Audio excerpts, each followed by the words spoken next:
السلام علیکم سامعین، 12 صفر المظفر کی تاریخ شروع ہو چکی ہے، 17 اگست ہے۔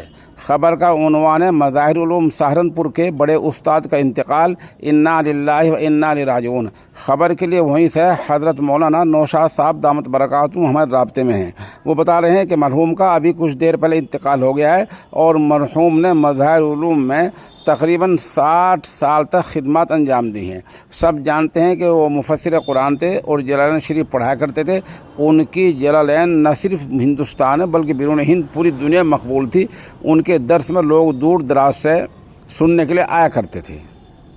اس خبر کی تصدیق مظاہر علوم کے استاد حضرت مولانا قاری مسعود مظاہری دامت برکاتہم، ادھر مولانا رافع صاحب اور کئی اہل علم نے اس کی تصدیق کی ہے۔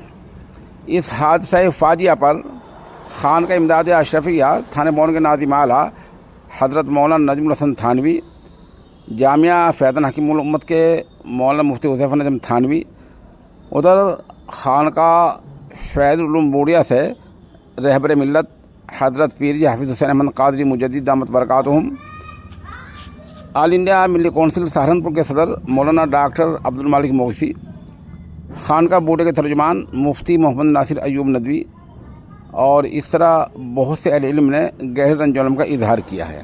مرحوم کی تدفین کب ہوگی، مزید کیا حالات ہیں، اس بارے میں ابھی ہمیں مزید زیادہ معلومات نہیں ہیں۔ جیسے جیسے ہمیں معلومات ہوتی رہیں گی انشاءاللہ ہم آپ تک یہ اطلاع پہنچاتے رہیں گے۔ فی الحال تمام سامعین اور ناظرین سے مرحوم کی مغفرت، درجات کی بلندی اور پسماندگان کے لیے صبر جمیل کی دعا کی درخواست کی جاتی ہے۔ آپ ہمارے ساتھ بنے رہیں، ہم اس بارے میں مزید نیوز بلیٹن جاری کریں گے۔